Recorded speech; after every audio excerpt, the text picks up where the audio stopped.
حق تقاته ولا تموتن إلا وأنتم مسلمون يا أيها الناس اتقوا ربكم الذي خلقكم من نفس واحدة وخلق منها زوجها وبث منهما رجالا كثيرا ونساء واتقوا الله الذي تساءلون به والأرحام إن الله كان عليكم رقيبا يا أيها الذين آمنوا اتقوا الله وقولوا قولا سديدا يصلح لكم أعمالكم ويغفر لكم ذنوبكم ومن يطع الله ورسوله فقد فاز فوزا عظيما ألا إن أصدق الكلام كلام الله وخير الهدي هدي محمد صلى الله عليه وسلم وشر الأمور محدثاتها وكل محدثة بدعة وكل بدعة ضلالة وكل ضلالة في النار أما بعد مرحبا بكم en cette soirée du 8 d'Ul-Hijjah 1428 qui concorde au 17 décembre 2007 bi'idhnillahi azza wa jal. Nous sommes au deuxième cours de la personnalité de la femme musulmane. Naam. Inch'Allah ta'ala, pour la ourde qui a posé la question de la consultation, Inch'Allah ta'ala, ce sera à la fin du cours. Bi'idhnillahi azza wa jal. Je reviens jeudi. On s'était arrêté où on a cité tout ce qui a rapport avec le chapitre que elles se rendent parfois à la mosquée. On avait donné beaucoup de dalils pour montrer que la musulmane allait de temps en temps à la mosquée et surtout pour la prière de la nuit, que ce soit par exemple la Isha ou bien que ce soit Salat Subh, car quand il fait nuit, c'est beaucoup mieux pour elle, en ce sens que elle est moins, disons, visible et on voit moins ses atours, etc. Naam. Toujours dans le chapitre, elles seront parfois à la mosquée. Naam. On dira, Imam Muslim rahimahullah rapporte que le prophète sallallahu alayhi wa sallam a dit, lors de la prière en commun, le meilleur des rangs pour les hommes est le premier, alors que le pire est le dernier. Pour les femmes, c'est plutôt le dernier rang qui est le meilleur, alors que le pire est le premier. Naam, c'est un hadith sahih. Donc, le meilleur des rangs pour les hommes, c'est le premier. Et le pire, c'est le dernier. Car plus on est près de l'imam, plus les hasanat augmentent. Et pour les femmes, c'est plutôt le dernier rang qui est le meilleur. Et le pire est le premier. Pourquoi? Parce que celles qui sont dans le premier rang seront alors très proches des hommes. Et on avait cité qu'il y avait certains, c'était rare mais c'est arrivé que certains allaient à la mosquée et des hommes et choisissaient le dernier rang pour être près des femmes et surtout d'une femme, une certaine qui était connue pour sa beauté et que un homme ou alors certains choisissaient le dernier rang des hommes pour être près d'elle. Naam, Allah Ta'ala a vite fait descendre le verset où il dit وَلَقَدْ عَلِمْنَا الْمُسْتَقْدِمِينَ مِنْكُمْ وَلَقَدْ عَلِمْنَا الْمُسْتَأْخِرِينَ. Et on connaît ceux qui de vous vont au premier rang et ceux qui de vous vont au dernier rang, c'est-à-dire ceux qui de vous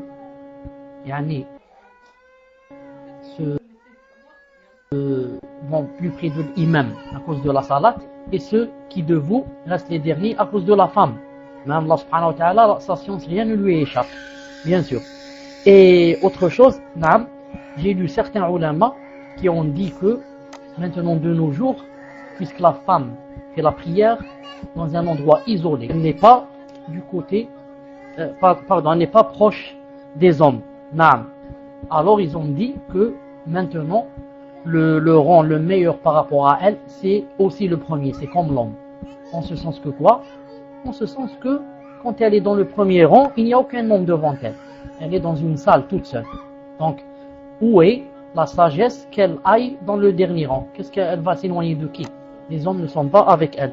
Wallahu subhanahu wa ta'ala a'lam. Naam. Et d'après, Et à propos de la règle qui recommande de laisser le passage aux femmes après la prière en commun pour quitter la mosquée avant les hommes, Bukhari rapporte le hadith suivant. Vous savez qu'il est de la sunna que d'abord les femmes sortent, ensuite sortent les hommes, ensuite sortent les hommes. Surtout si ils vont sortir les deux de la même porte. Ça va faire un encombrement et une grande mixité. Mais maintenant, si les femmes ont une autre porte de l'autre côté, et qu'on sait que nous les hommes, en sortant de notre côté, on ne va pas faire un encombrement dans la rue, Inch'Allah Ta'ala, c'est possible. Sinon, la sunna, c'est que les hommes, jusqu'à ce que les femmes sortent et s'éloignent. D'après Hind bint al-Harith, Salama, l'épouse du prophète sallallahu alayhi wa sallam, l'a informé que du temps du messager d'Allah, quand les femmes prononçaient le statut final de la prière en commun, c'est-à-dire disaient salam wa alaykum, elles se levaient pour quitter la mosquée. Tandis que le messager d'Allah alayhi salatu salam, et les hommes qui avaient participé à la prière demeuraient en place un bon moment. Ensuite, aussitôt que le messager d'Allah sallallahu alayhi wa sallam se levait, les femmes faisaient de même. Et à propos de la recommandation aux femmes de claquer des mains pour attirer l'attention de l'imam sur une erreur commise de sa part durant la prière, Bukhari Muslim rapporte, d'après Ibn Sa'd al-Sa'di, que le prophète alayhi salam a dit, il a dit, pourquoi avez-vous multiplié les claquements de mains? Ensuite il a dit, quand un doute concernant le bon accomplissement de la prière s'empare de l'un d'entre vous durant la prière en commun, qu'il dise subhanallah, car quand il prononce ces mots, quand il dit subhanallah, cela suffit pour me retourner vers lui pour voir de quoi il s'agit. Ensuite il a dit, quant à claquer des mains, il ne convient qu'aux femmes, rapporté par Bukhari Muslim. Claquer des mains ne convient qu'aux femmes. Donc cela veut dire quoi? Cela veut dire que la femme assistait à la mosquée, assistait à la prière dans la mosquée, et que si jamais l'imam fait une faute, elle va faire quoi? Elle va claquer des mains. Elle va claquer des mains. Naam. Quant aux hommes, qu'est-ce qu'ils font? Il leur est interdit de claquer des mains, mais ils disent subhanallah, subhanallah, pour que l'imam prenne conscience de ce qui se passe. À l'époque du prophète sallallahu alayhi wa sallam, le nombre de femmes qui fréquentaient les mosquées ne cessait de croître au fil des temps, au point qu'à l'époque abbasside, les femmes occupaient la totalité du parvis de la mosquée. La totalité de la cour de la mosquée était quoi? Occupée par les femmes, contraignant ainsi les hommes à accomplir la prière derrière elles. Quand la mosquée est pleine, ensuite il y a la cour dehors, elle est pleine par les femmes.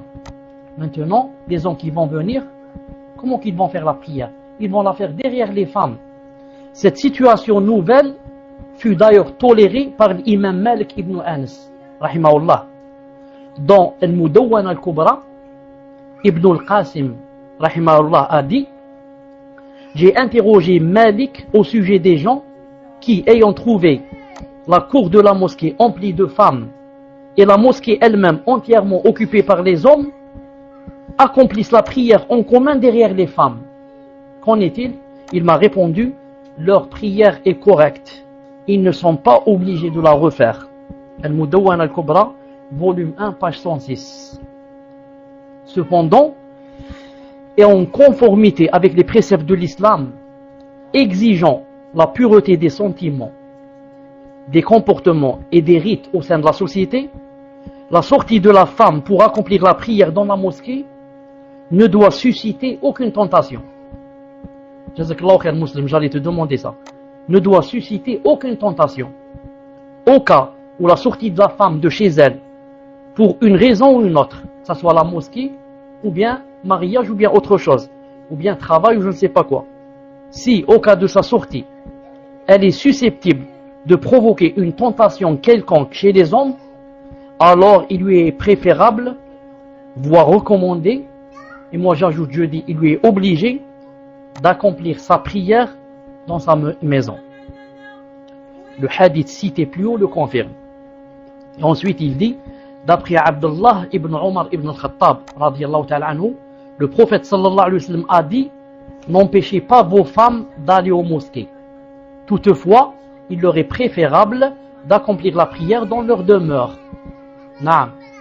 la prière de la femme dans sa demeure est mieux que sa prière dans la mosquée. Mais, comme disent certains ulama, à condition qu'elle ne demande pas d'aller à la mosquée. Mais si elle demande, car elle va apprendre le tajwid, elle va apprendre la aqida, elle va apprendre le Coran, ou elle veut écouter l'imam qui lit bien, etc. Dans ce cas, il est interdit à son époux de lui dire quoi? De l'empêcher d'y aller. S'il l'empêche, il aura des péchés. Toutefois, il peut l'empêcher s'il sait, il a des signes et des délits et des preuves qu'elle ne va pas à la mosquée avec l'intention de obéir à Allah. Mais elle va pour parler de mariage et de vente et de fête et de prétendants. Dans ce cas, il est même obligé de l'empêcher qu'elle aille à la mosquée. Car le prophète sallallahu alayhi wa sallam a dit, n'empêchez pas les femmes d'aller à la mosquée, ça veut dire pour la mosquée. Pour le din, pour l'obéissance d'Allah, pour apprendre, pour avancer, pour connaître Allah, pour apprendre la charia. Et non pas pour aller plaisanter et jouer et faire tape 5. Mais, quand on dit qu'il est préférable qu'elle fasse la prière à la maison, cela ne doit en aucun cas servir de prétexte aux hommes pour empêcher les femmes de se rendre aux mosquées. Le premier passage du hadith que nous venons de citer précise qu'il est interdit de recourir à une telle décision. D'ailleurs, le messager d'Allah a dit, alayhi salatu salam, n'empêchez pas vos femmes de se rendre aux mosquées quand elles vous demandent la permission. Regardez Sharh Sahih Muslim, volume 17, page 161. Il a dit aussi, n'empêchez pas les servantes d'Allah, c'est-à-dire les femmes, de se rendre aux mosquées d'Allah. Rapporté par Bukhari et Muslim. Bukhari, voir Fath al-Bari, volume 2, page 382. Et Muslim, volume 4, page 161. Il a dit aussi, sallallahu alayhi wa sallam, il a dit, quand vos femmes vous demandent la permission de se rendre aux mosquées, alors accordez-la leur. Voir Sharh Sahih Muslim, volume 4, page 161. D'autre part, un bon nombre de hadiths confirment que le messager d'Allah, alayhi salatu salam, tenait à ce que les femmes participent aux assemblées bénéfiques et assistent aux invocations des musulmans dans les mosquées. Pourtant, il semble que certains hommes ont mis en avant la crainte d'une éventuelle tentation que causerait la sortie des femmes et ils ont pris ça comme prétexte pour les empêcher de se rendre aux mosquées. Les deux traditions suivantes illustrent parfaitement ce cas. On rapporte que Abdullah ibn Omar radiyallahu ta'ala anhu a cité le hadith qui dit, il a cité le hadith qui dit, n'empêchez pas les femmes de se rendre aux mosquées durant la nuit pour accomplir la prière du Isha. Alors l'un de ses fils de Abdullah ibn Omar, répliqua, nous ne devons pas leur permettre de sortir, sinon elles en feraient un subterfuge, c'est-à-dire une ruse, qui les mènerait à la débauche. Alors Ibn Omar le réprimanda en ces termes, je te dis, il a dit à son fils, je te dis, le messager d'Allah a dit, et tu oses répliquer en disant, nous ne devons pas leur permettre. Je te dis, le messager d'Allah a dit, permettez-les et laissez-les aller. Et toi tu dis, nous ne devons pas le leur permettre. Naam, Sharh Sahih Muslim, tome 4, page 161-162. On rapporte aussi que lorsque Abdullah ibn Omar cita le hadith qui dit que le prophète sallallahu alayhi wa sallam a dit, ne privez pas vos femmes de leur part de participer aux prières en commun dans les mosquées quand elles vous demandent la permission. Alors son fils, Bilaika, par Allah, je jure par Allah, nous les empêcherons. Je jure par Allah, on va les empêcher. Alors Abdullah ibn Omar lui dit, je te dis, le messager d'Allah, alayhi salam, a dit, ne les empêchez pas, et tu oses répliquer en disant, nous les empêcherons. Dans le hadith il est dit, et il ne lui parla plus depuis ce jour jusqu'à sa mort. Abdullah ibn Omar, vous connaissez comment il suivait la sunna radiallahu ta'ala anhu, depuis ce jour, il n'a plus parlé à son fils jusqu'à la mort. Subhanallah al-azim. Vous voyez l'importance de la sunna et de la sharia en général chez les prédécesseurs. Naam, je te dis, le prophète a dit, et toi tu me dis le contraire. Je te dis, il a dit cette chose, tu me dis non, moi je fais le contraire. Il risquait, et il le faisait, de se quitter et de ne jamais plus se reparler. À cause de quoi? À cause de quelqu'un qui veut comme ça, sciemment, il veut transgresser le hadith du prophète sallallahu alayhi wa sallam. La participation de la femme musulmane à la prière en commun est certes autorisée et bénéfique même, mais elle est soumise à certaines conditions, dont les plus importantes sont ne pas se parfumer et ne pas exhiber les atours. Naam, avant de se rendre à la mosquée. Le prophète alayhi salatu salam a dit, écoutez bien, quand l'une d'entre vous, en parlant aux femmes, quand l'une d'entre vous décide de participer à la prière du Isha en commun, elle ne doit pas se parfumer avant de se rendre à la mosquée. Hadith rapporté par Muslim, d'après Zaynab Saqafiya. Tome 4, page 163. Il a dit aussi, sallallahu alayhi wa sallam, quand l'une d'entre vous décide de participer à la prière en commun, qu'elle ne touche à aucun parfum. Naam, Muslim, volume 4, page 163. Il a dit aussi, alayhi salatu salam, toute femme ayant touché à l'encens n'est pas autorisée à participer à la prière du Isha avec nous. Toujours Sahih Muslim, volume 4, page 163. Mieux encore, le prophète sallallahu alayhi wa sallam a dit, je lis en arabe le hadith que je connais car il n'est pas dans le livre, il a dit, أيما امرأة استعطرت فمرت على قوم ليجدوا ريحها فهي زانية وكل عين زانية. Ça se trouve dans Ghayat al-Maram de Cheikh al-Albani avec Isnad Sahih, hadith numéro 84. Le prophète alayhi salam a dit, toute femme qui sort avec un parfum et qui passe devant des hommes pour qu'ils sentent ce parfum, cette femme est fornicatrice, elle est zaniya. Et chaque œil qui regarde cette femme devient zani. Naam, car vous savez que l'œil fait la zina, la main fait la zina, le pied fait la zina, la bouche fait la zina, et tous les membres font la zina. Naam.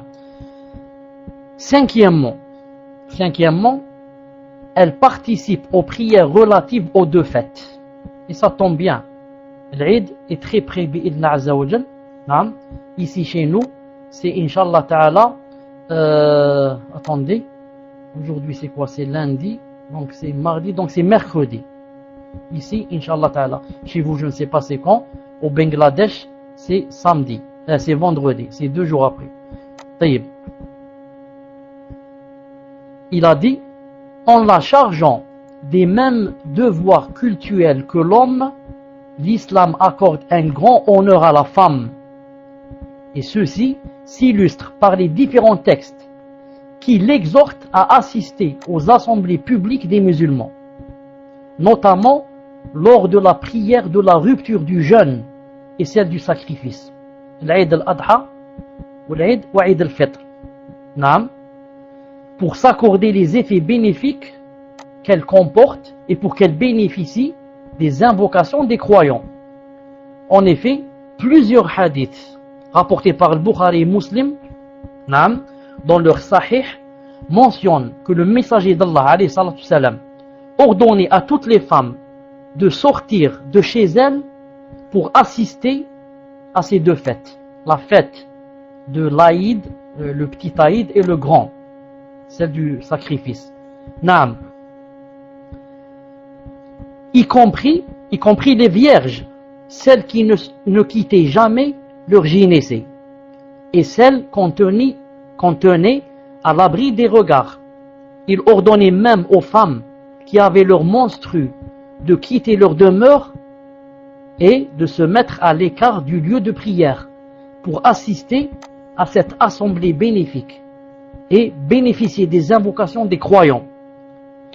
Le prophète alayhi salam était tellement soucieux de la participation de toutes les croyantes aux assemblées relatives aux deux fêtes, l'Eid al-Asghar ou al-Akbar, qu'il ordonna à celle qui avait plus d'une mante, elle avait plus d'un djilbab, de vêtir celles qui n'en disposaient pas. Autrefois les femmes, la pauvreté au point où elle n'a pas un djilbab pour sortir, subhanallah al-azim. Elle doit quoi? Elle doit emprunter un djilbab si elle veut aller à la mosquée ou si elle veut sortir. Subhanallah al-azim, tellement la pauvreté. Tellement le prophète sallallahu alayhi wa sallam voulait qu'elle assiste à ces deux fêtes, il a dit, même celle qui n'a pas de djilbab, qu'elle emprunte un djilbab de sa sœur.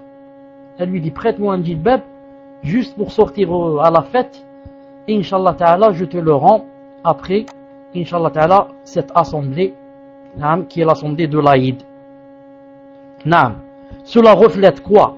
Cela reflète, comme nous l'avons signalé, qu'il incitait les femmes à assister aux prières des deux fêtes, et surtout qu'il les encourageait à consolider l'esprit de compassion, de solidarité et d'entraide dans l'accomplissement des œuvres pies. On rapporte qu'Atiya radiyallahu ta'ala anha a dit, le messager d'Allah alayhi salam nous a donné l'ordre de faire sortir pour les prières des deux fêtes les vierges et celles qui ne quittent jamais leur gynécée. À cette occasion,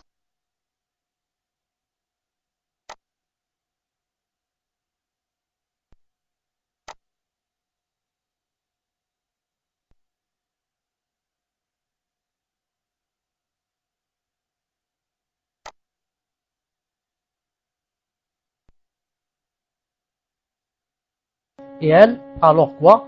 Elle empruntait un vêtement pour sortir. Et on verra peut-être un jour, ou peut-être il y a dans ce livre, je ne sais pas, on verra un jour que même les femmes, autrefois, au temps du prophète alayhi salam, les compagnons, même pour les mariages, elles empruntaient des vêtements. Subhanallah al-azim. D'ailleurs, le hadith est dans le Bukhari, où Aïcha radiyallahu ta'ala dit que j'avais, comme disant, un vêtement qui, c'était spécialement pour que je le prêtais aux femmes, le jour des fêtes.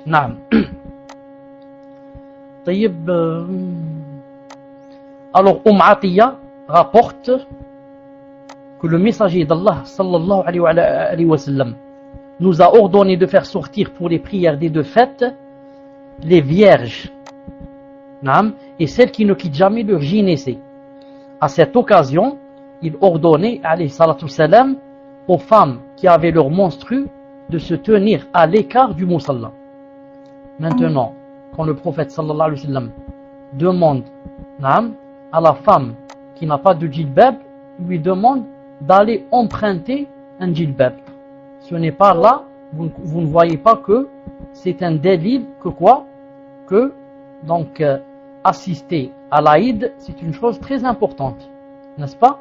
Parce que la preuve, il n'a pas dit celle qui n'a pas de djilbab, elle est excusée. Mais il a dit celle qui n'a pas de djilbab, elle va en emprunter. Et encore, il a dit celle qui a les menstrues, elle sort aussi. Subhanallah, même avec les menstrues, elle sort. Mais seulement, elle ne fait pas la prière. Elle ne fait pas la prière, elle reste un peu loin, elle écoute ce que dit l'imam et dit Amin quand l'imam fait les doigts. On rapporte aussi que Atiya radiyallahu ta'ala anha a dit, on nous ordonnait de faire sortir celle qu'on tient à l'abri des regards et la vierge pour les prières des deux fêtes. Quant aux femmes ayant leur menstru, elles se plaçaient derrière les gens, les hommes, et proclamaient la grandeur d'Allah avec eux. Naam. Sahih Muslim, volume 4, page 179. Elle a également dit, Atiya radiyallahu ta'ala anha a dit, le messager d'Allah alayhi salam nous a donné l'ordre de faire sortir les vierges, celles qui ne quittent pas leur gynécée, ainsi que celles qui avaient leur menstru, le jour de la fête de la rupture du jeûne et celui de la fête des sacrifices. Quant aux femmes ayant leur menstru, elles se mettaient à l'écart et ne participaient pas à la prière. Du reste, elles assistaient à cette réunion pieuse et participaient aux invocations des musulmans. Toujours Atiya a dit, je demandais au prophète sallallahu alayhi wa sallam, que doit faire à cette occasion celle qui d'entre nous ne possède pas de djilbab. Il me répondit que l'une de ses sœurs la revête de l'une de ses mantes, yani de ses djilbab. Naam, que l'une de ses sœurs la revête de l'une de ses mantes. Bi'idhnillah azza wa jal. Naam. Tayyib. Dans son Sahih al-Bukhari, al-Bukhari rapporte d'après Muhammad ibn Sallam, d'après Abdul Wahhab, d'après Ayyub, que Hafsa bint Sirin, vous connaissez le grand tabi'i Ibn Sirin, qui était très connu pour l'interprétation des rêves, mais qui, on a dit ça plusieurs fois, le livre qui se trouve dans les marchés, dans les librairies, où c'est écrit l'interprétation Ibn Sirin, ce livre n'est pas vrai. Ce n'est pas Ibn Sirin qui l'a écrit, mais des gens très rusés, que Ibn Sirin interprète les rêves, alors ils ont mis n'importe quoi à l'intérieur juste pour le vendre. Pour le vendre très très vite et à bon prix. Donc la fille de Ibn Sirin, qui s'appelait Hafsa, a dit, qu'est-ce qu'elle a dit? Elle a dit, nous empêchions nos vierges de sortir pour la prière des deux fêtes. Alors un jour, une femme arriva et s'installa au château de Banu Khalaf. Elle nous raconta que le mari de sa sœur avait fait 12 expéditions militaires en compagnie du prophète alayhi salatu salam, et que sa sœur avait accompagné son mari dans 6 de ces expéditions. Elle a dit, nous soignions les blessés et un jour, rapporta-t-elle, ma sœur demanda au prophète alayhi salatu salam, lorsque l'une d'entre nous n'a pas de djilbab, y a-t-il quelque inconvénient à ce qu'elle ne sorte pas? Alors répondit le prophète alayhi salatu salam, elle ne sort pas aux deux fêtes, elle veut dire aux deux fêtes. Alors le prophète alayhi salatu salam a répondu que sa compagne, son amie, la revête de son djilbab pour qu'elle assiste à cette réunion pieuse et participe aux invocations des musulmans. Hafsa alors ajouta, aussitôt qu'Atiya fut venue, j'allais la trouver et lui demander, as-tu entendu le prophète alayhi sallam dire chose pareille? Je lui donnerai la vie de mon père. Oui, répondit-elle. Oui, répondit-elle. Entre parenthèses, il dit, elle n'évoquait jamais le prophète alayhi salam sans dire, je lui donnerai la vie de mon père. C'est un adab, un très bon comportement. Le prophète, on dit, je lui donne la vie de mon père, je lui donne la vie de ma mère. Naam, je suis prêt à sacrifier mon père et ma mère pour le prophète sallallahu alayhi wa sallam et sa sunna. Naam.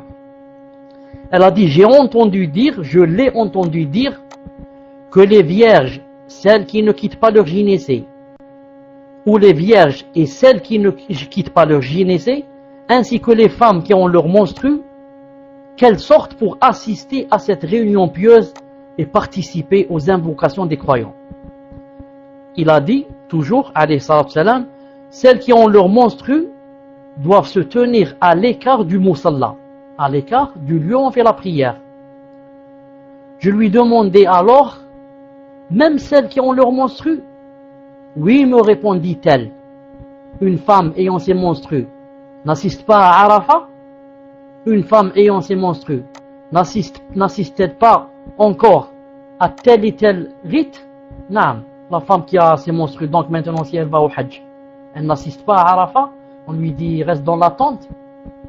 Elle a les menstrues, elle ne fait pas la prière, si toi elle ne touche pas le Coran, mais elle fait toutes les autres choses. Ici aussi, elle va à la fête de l'Aïd. Non, elle assiste à la prière de l'Aïd. Elle assiste à la khutbah.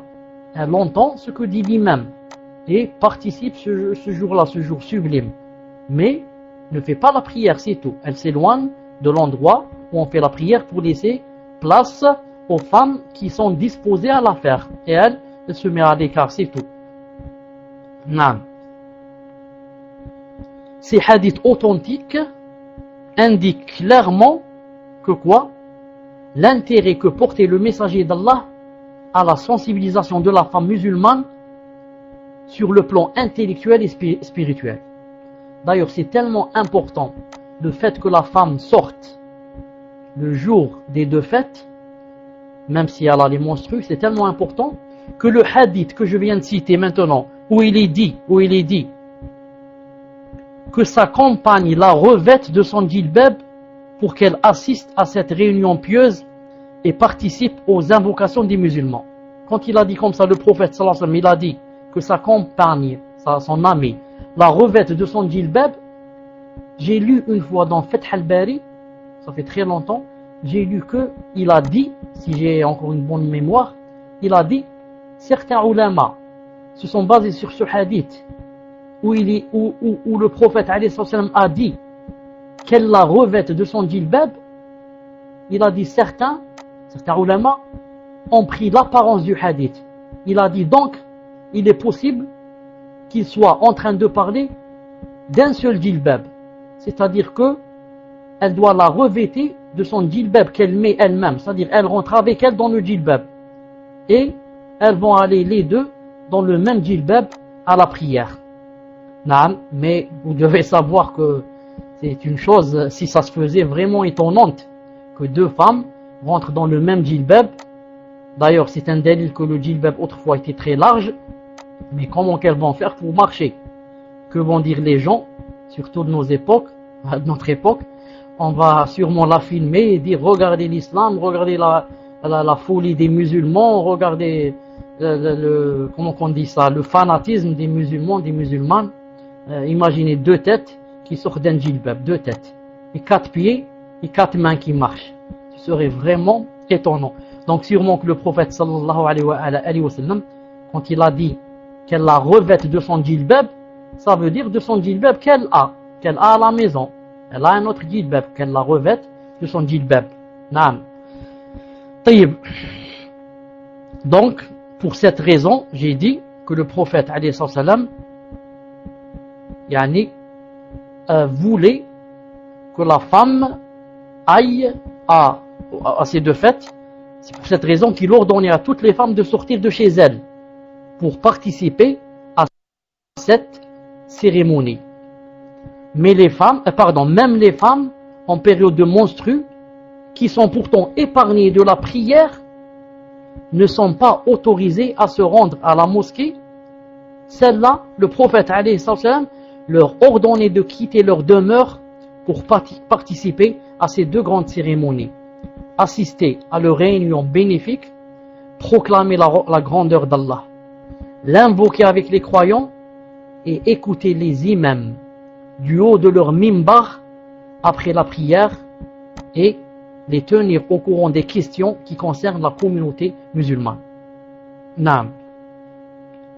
D'ailleurs, le prophète alayhi salatu salam portait un intérêt particulier à la sensibilisation de la femme et à son orientation. Naam, pour qu'elle participe à l'élaboration de la société musulmane, au point qu'il lui consacrait une partie de son sermon. Regardez, c'est tellement important, le rôle de la femme dans la société musulmane, surtout dans les mosquées, que le prophète sallallahu alayhi wa sallam lui consacrait une partie du sermon qu'il faisait. Car après le sermon qui succède à la prière de la fête, le prophète sallallahu alayhi wa sallam se dirigeait vers l'endroit où se rassemblaient les femmes et leur adressait un sermon exclusif à elles. Une seconde.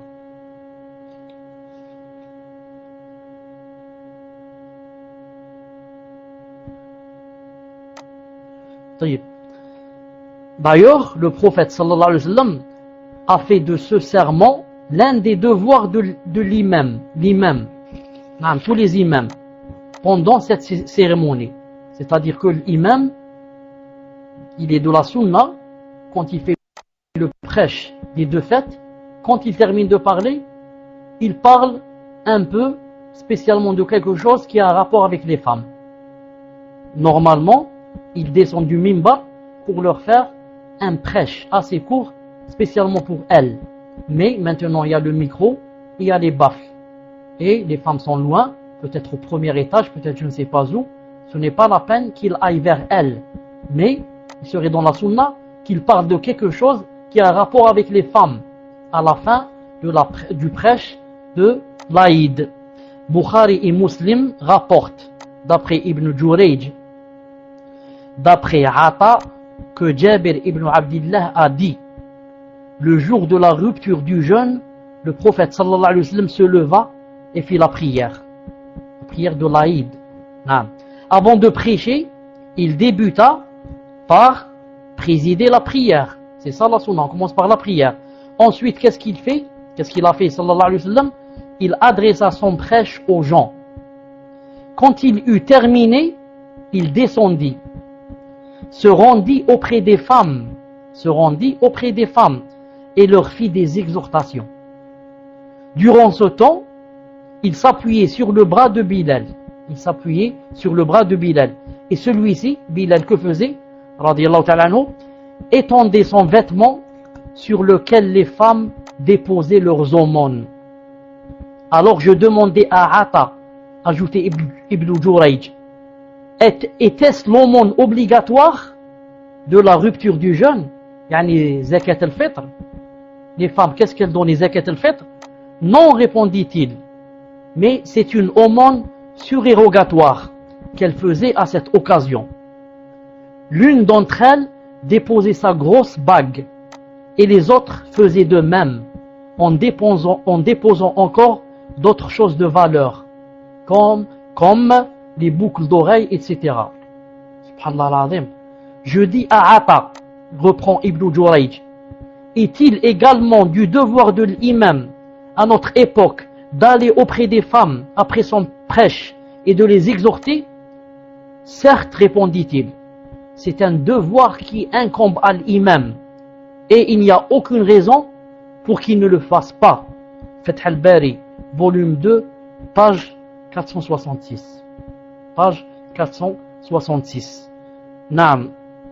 Donc vous voyez qu'il est de la sunna que l'imam exhorte les femmes spécialement pendant les deux fêtes, à ce qu'elles donnent, à ce qu'elles fassent de l'aumône.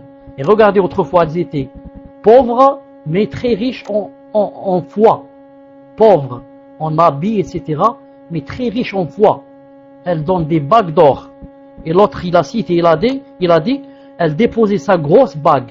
Naam. Elle dit pas, attends, j'ai deux bagues, je vais donner la plus petite. Non, je donne la plus grosse, car je la cache. En la donnant, je l'ai cachée pour la retrouver demain. C'est comme si j'ai fait un dépôt. Je l'ai cachée. Et chez qui je l'ai cachée? Je l'ai cachée chez Allah subhanahu wa ta'ala. Pour la trouver demain. Et d'autres donnaient des boucles d'oreilles. Et d'autres aussi donnaient des bracelets. En or. C'est dire l'importance de l'aumône le jour des deux fêtes. C'est dire l'importance de l'aumône le jour des deux fêtes. Et bien sûr, cette aumône n'est pas spéciale pour les femmes, même les hommes. Ce jour-là, il y a de grandes récompenses pour celui qui fait l'aumône bi'idhnillahi azza wa jal. Dans un autre hadith, rapporté également par Bukhari et Muslim, Abdullah ibn Abbas, qu'Allah l'agrée, ajoute que durant ce serment, le messager d'Allah rappelait aux femmes le serment d'allégeance qu'elle lui avait prêté et s'assurer si elles étaient toujours fidèles à ses clauses. D'après Taous, Abdullah ibn Abbas, qu'Allah l'agrée, a dit: j'ai assisté à la prière de la rupture du jeûne à l'époque du prophète sallallahu alayhi wa sallam, ainsi qu'aux époques de Abu Bakr et de Omar et de Uthman radiyallahu ta'ala anhum. que faisaient-ils? Ils accomplissaient tous la prière en temps qui même, avant leur prêche. Il dit, il me semble encore voir le prophète, alayhi salatu salam, ce jour-là, descendre de son tertre, en faisant signe de la main aux hommes, leur demandant de rester assis. Pour qu'il n'y ait pas mixité et encombrement. Ensuite, le prophète, alayhi salatu salam, traversa la foule et arriva auprès des femmes en compagnon de Bilal. Il dit alors au prophète, c'est-à-dire le prophète lit un verset qui commence comme ça. Ô prophète, quand les croyantes viennent des gens et jurent qu'elles n'associent rien à Allah, et le prophète récitait le verset jusqu'à la fin. Ensuite il disait aux femmes, en s'adressant à elles spécialement, êtes-vous toujours fidèles à cela? Êtes-vous toujours fidèles à cela? Là, aucune femme ne répondit au prophète sallallahu alayhi wa sallam, excepté une que Al-Hassan ibn Taous n'a pu identifier. Elle lui dit quoi? Elle lui dit, oui, prophète d'Allah, c'est-à-dire nous sommes toujours fidèles. Et d'après Ibn Hajar al-Asqalani, il s'agirait de Asma bintu Yazid bintu Sakan. Il s'agit de Asma bint Yazid ibn as-Sakan, qui était connue pour son audace et son éloquence et qu'on surnommait l'oratrice des femmes. Fath al-Bari, volume 2, page 468. Donc d'après Ibn Hajar al-Asqalani, cette femme qui a répondu et a dit oui, prophète, c'est-à-dire nous sommes toujours fidèles, s'appellerait qui?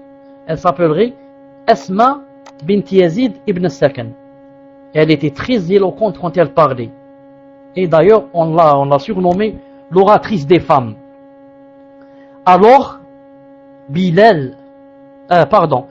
alors le prophète sallallahu alayhi wa sallam disait, faites donc l'aumône. Et Bilal étendait son vêtement, puis leur dit, accourez donc, je suis même prêt à sacrifier père et mère pour vous.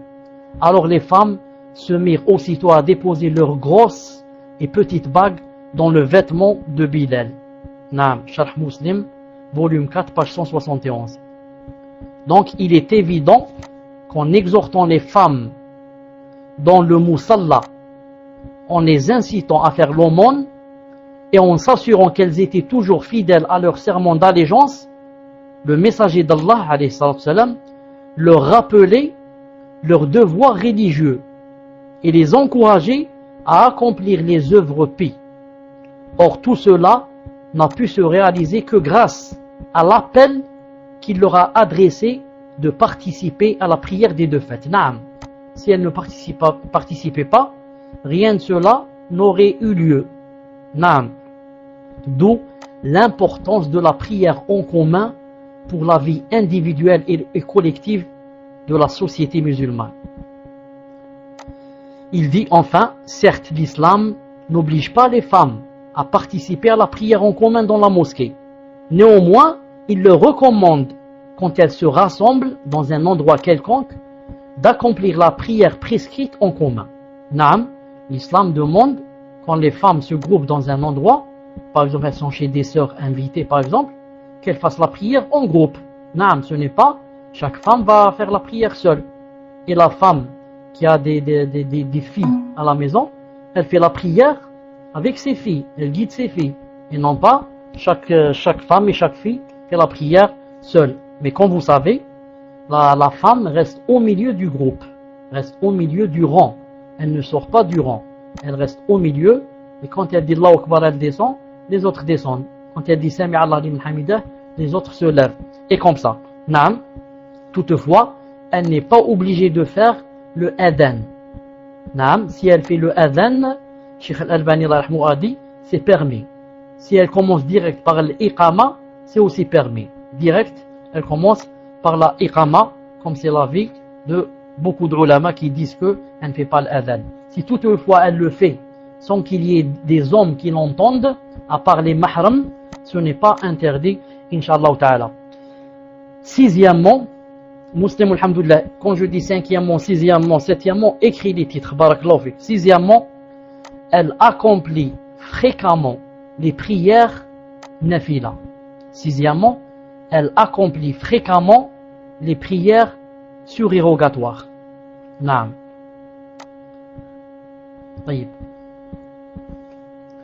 Une femme musulmane avisée, naam, une femme musulmane avisée ne se contente pas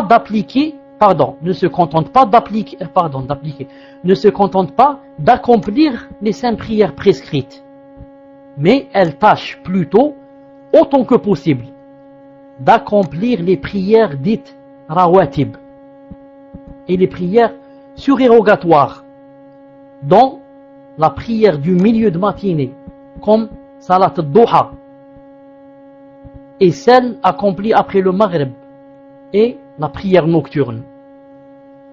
Naam. Donc, la musulmane avisée, la musulmane qui cherche le ravissement d'Allah, la musulmane qui veut le paradis, ne se suffit pas aux 5 prières, mais rawatib. Les rawatib, c'est quoi? C'est les 2 prières qu'on fait avant salat al-subh, qu'on appelle communément salat al-fajr, où elle va lire Qul ya ayyuhal kafirun dans la première et Qul huwallahu dans la deuxième. Naam, elle fait celle-là.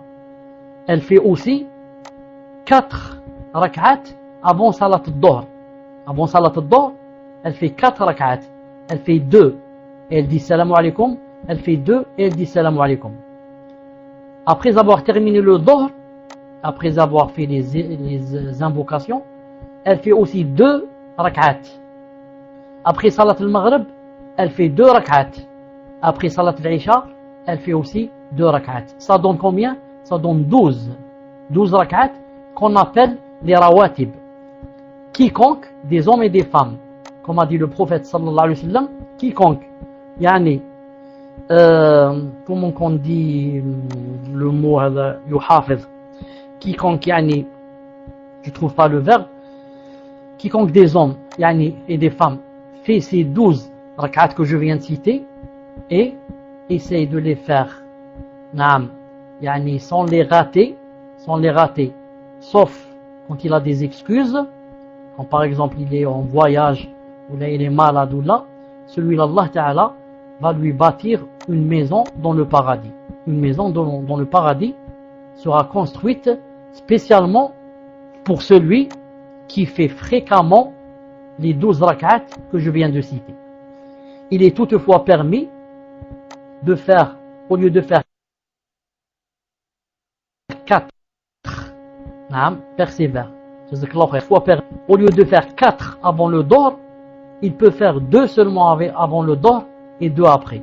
Ça aussi, c'est cité dans un hadith.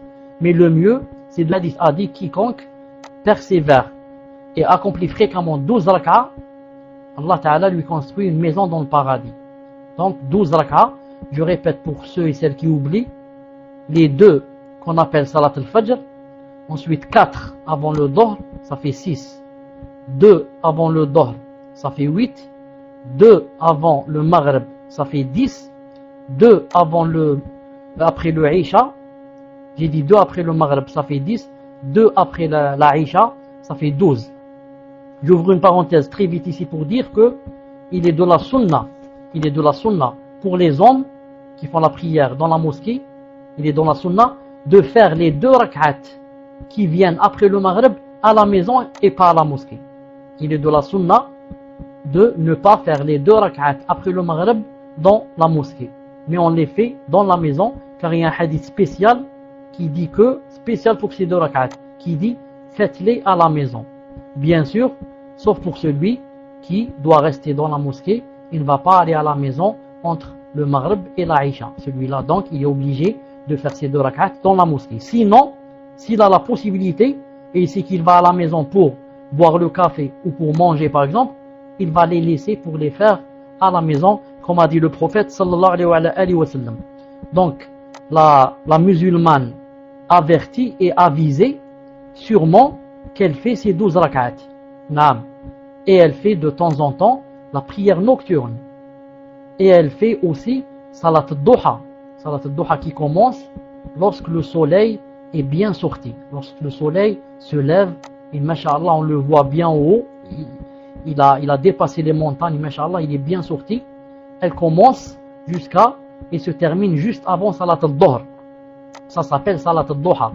Son minimum c'est 2 rak'at. Son maximum c'est 12 rak'at. D'après les hadiths qui sont sahih. Je répète, son minimum c'est 2 rak'at. Son maximum c'est 12 rak'at. C'est 12 rak'at comme c'est cité dans un hadith sahih. Naam, je voulais aussi dire quelque chose dans salat al-duha maintenant, mais je voulais dire que le prophète sallallahu alayhi wa sallam, ce qu'il y a de lui comme hadith sahih, c'est qu'il en a fait 8. Naam, le jour de Fath Mecca. Il a fait 8 rak'at comme salat al-duha. Al-muhim. En effet, la prière surérogatoire, nafila, qu'est-ce qu'elle fait? Elle rapproche l'être humain de son Seigneur. Et elle compte ce que Allah Azza wa Jal lui accorde son agrément et son amour. En fait, et fait de lui, fait de la personne, l'une des personnes qui auront le salut en raison de leur piété et en raison de leur obéissance d'Allah Azza wa Jal. Car en fait, faire la prière nafila et faire la prière surérogatoire, vous entendez, elle est surérogatoire, elle n'est pas obligée. Donc, le fait que je la fasse, c'est une preuve et un signe que j'aime Allah Ta'ala, que je veux son paradis et que je veux le ravir. Où est la preuve? La preuve, c'est que je fais une chose qui n'est pas obligatoire. C'est pour cela que quand on fait la prière obligatoire, ce n'est pas un grand dalil qu'on aime Allah. Mais c'est un dalil qu'on a peur d'Allah. On a peur, on a fait les 5 prières, car j'ai peur d'aller à Jahannam. J'ai peur que si je ne fais pas la prière demain, c'est grave pour moi. Mais maintenant, quand quelqu'un va non seulement faire les obligatoires, mais y ajouter des surérogatoires, ça c'est un dalil que il aime Allah Azza wa Jal. C'est un dalil que il veut le ravir. Car personne ne l'a obligé à ce qu'il fasse les nafila. La nafila, ce n'est pas obligatoire que tu la fasses. Si tu ne la fais pas, tu n'as pas commis de péché. Et pourtant, cette personne l'a fait, masha'Allah. Donc c'est une preuve, comme j'ai dit, que celle-là, elle aime Allah subhanahu azza wa jal. D'ailleurs, écoutez ce hadith Qudsi, naam, où Allah subhanahu wa ta'ala dit, je vous cite ce qui a rapport avec le dars, c'est tout. Il dit, mon adorateur ne cessera de se rapprocher de moi par des œuvres surérogatoires jusqu'à ce que je l'aimerai. Subhanallah al-Azim. C'est-à-dire, quand on fait les prières obligatoires, Allah Ta'ala ne nous a pas encore aimés. Mais il aime les prières obligatoires. Pardon, je parlais des obligatoires. Quand on fait les prières obligatoires, c'est pas un dalil qu'Allah nous aime. Mais c'est un dalil que il aime qu'on fasse les obligatoires. Mais il a dit ici, et mon adorateur ne cesse de se rapprocher de moi en faisant quoi? En faisant les prières surérogatoires jusqu'à ce que je l'aime. Subhanallah, il a dit jusqu'à ce que je l'aime. Donc Allah Ta'ala, pour qu'il aime quelqu'un, l'une des raisons, c'est que ce quelqu'un doit faire des prières surérogatoires. Car comme j'ai dit tout à l'heure, quand tu fais la prière obligatoire, ce n'est pas un dalil que tu aimes Allah. Mais quand tu fais le surérogatoire, c'est un dalil que tu veux le ravissement d'Allah. Car ce n'est pas obligé que tu le fasses et toi tu le fais, subhanallah. Ce n'est pas obligé de faire duha, c'est pas obligé de faire qiyam al-layl, c'est pas obligé de faire rawatib, et tu les fais. Donc c'est un dalil que vraiment tu as de la foi et tu veux quelque chose. Alors Allah Ta'ala va t'aimer, na'am. Il a dit ici, et maintenant que mon adorateur fait des prières surérogatoires, des œuvres surérogatoires, pardon, et que je l'aime, il a dit, quand je l'aimerai, je serai son oui, grâce à laquelle il entendra. Je serai son regard, grâce auquel il verra. Je serai sa main, grâce à laquelle il saisira. Et je serai son pied, grâce auquel il marchera. Et plus que cela, s'il me demande une chose, je la lui donnerai. Et s'il prend refuge auprès de moi, je le lui accorderai. Naam, hadith dans Bukhari, et regardez Fath al-Bari, volume 11, page 341. Donc ce hadith, mashallah, ce hadith Qudsi, il comprend des choses sublimes, subhanallah l'azim. Il a dit, mon serviteur ne cesse de se rapprocher avec les œuvres nafila, avec les œuvres surérogatoires. On ne se rapproche pas d'Allah en faisant l'obligatoire, mais en faisant le surérogatoire. Naam. Je vous donne un exemple, je vous l'ai donné plusieurs fois, je vous le donne.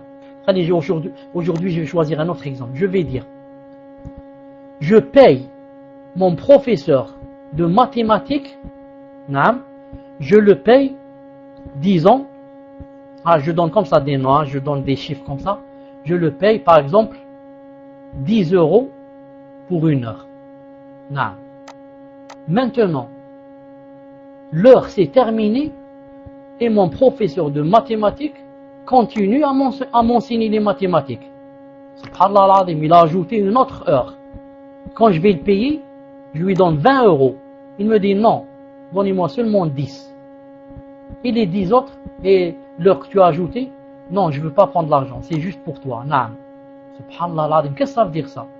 Ça veut dire que ce professeur, subhanallah, me veut vraiment du bien.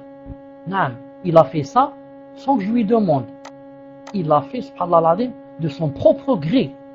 Donc c'est quelqu'un qui me veut du bien. Sinon, pourquoi il ne m'aurait pas demandé de l'argent? C'est quelqu'un qui me veut du bien. Naam. En ce sens, quand tu fais des choses à Allah que Allah Ta'ala ne t'a pas ordonné, c'est quoi? C'est que tu veux le ravissement d'Allah. Et alors Allah Ta'ala t'aimera. Il dira subhanallah, celui-là, je lui ai pas obligé de faire les rawatib. Et il les fait. Je lui ai pas obligé, naam. Un musulman, tu peux écrire directement. Écris, si c'est pas grave, écris directement ce qui se passe. Naam. Écris, s'il y a quelqu'un qu'on bourse ou là, donne-moi son nom directement. Pourquoi le donner mon PV? Donne direct. Naam. Car je vais chercher où est ton prénom, je vais pas le trouver. Naam. C'est pour ça que je vais perdre du temps. Je disais que, mais ce qu'il a dit ici, remarquez ce qu'il a dit ici.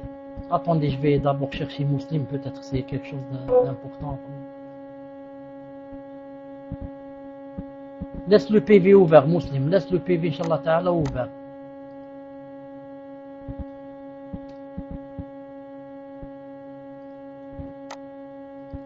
Je disais, qu'a dit Allah subhanahu wa ta'ala, qu'a dit-il ici?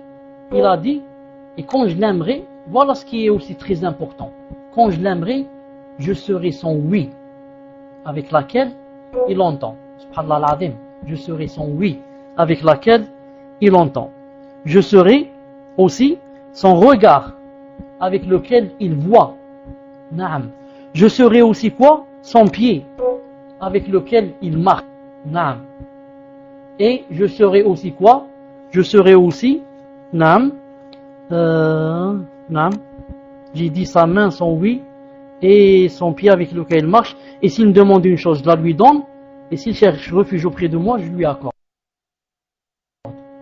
Regardez, quand quelqu'un fait des choses surérogatoires. Quand tu lui demandes, tu demandes à Allah Ta'ala une chose, et que une dua, il te l'exauce. Car, tu dis quoi? Tu dis, yani, tu dis, car tu fais des choses, yani, une chose, Inch'Allah Ta'ala. Non. Pardon, une seconde.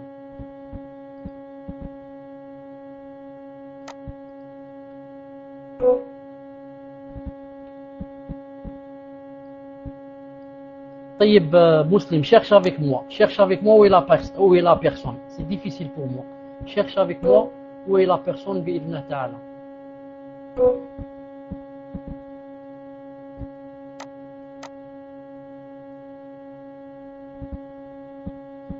Moi j'ai dit, pour ne pas perdre de temps, j'ai dit aux sœurs, toutes les sœurs, gardez les PV fermés. Personne ne peut vous embêter. Personne ne peut vous envoyer quelque chose. Non, gardez les PV fermés. Pourquoi je vais ouvrir mes PV? Ensuite, à chaque fois j'ai dit, ils m'ont embêté. Ils m'ont dit ceci, ils m'ont dit cela. Non, garde ton PV fermé. Muslim, regarde bien ce que tu m'as écrit. Je ne trouve pas ce nom. Non, je ne trouve pas ce nom ici. Non, j'ai bien cherché, j'ai pas trouvé ce nom.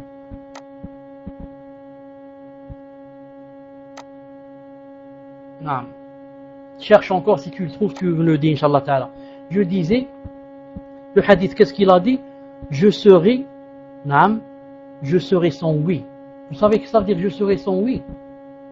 Tellement, masha'Allah, tu fais des nafilas, que Allah Ta'ala va guider ton oui pour que tu n'entendes plus le haram. Tu n'entends que le halal, subhanallah l'azim. Il sera ta vue. Allah Ta'ala va te donner la faveur que c'est lui qui va commander tes yeux. Tu ne vas plus voir le haram. Subhanallah l'azim. Allah Ta'ala va guider ta main pour qu'elle ne touche plus au haram. Va guider tes pieds pour que tu ne marches que vers les choses qui ne sont pas interdites. Subhanallah. Et en plus de cela, si tu demandes la chose, il la lui donne. Il te la donne. Et si tu demandes refuge, il te le donne.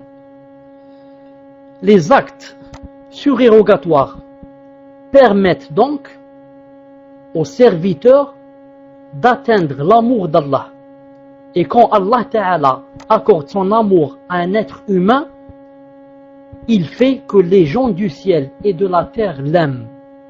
D'après Abu Huraira, le messager d'Allah, que la paix soit sur lui, a dit, quand Allah aime un être humain, il demande à Jibril et lui dit, il monde Jibril et lui dit, j'aime un tel, aime-le toi aussi. Et Jibril aime cet homme. Ensuite Jibril crie aux habitants du ciel, aux autres anges, Allah aime telle personne, aimez-la vous aussi. Et les habitants du ciel aiment cette personne. Vous imaginez, quand on fait les surérogatoires, Allah Ta'ala va nous citer avec notre nom. Vous imaginez ou là vous imaginez pas? Allah Ta'ala va te citer avec ton nom. À Jibril, il va lui dire Jibril, aime X, il va te citer avec le nom pour que Jibril sache c'est qui toi exactement. Aime-le. Et Jibril va dire à tous les autres anges et leur ordonner de t'aimer en te citant toi aussi avec le nom. Allah Ta'ala a aimé X. Il vous demande de l'aimer. Et les anges, subhanallah al-azim, vont t'aimer. Plus que cela, ensuite, on lui accordera l'agrément des gens sur la terre. Ensuite, on lui accordera l'agrément des gens sur la terre.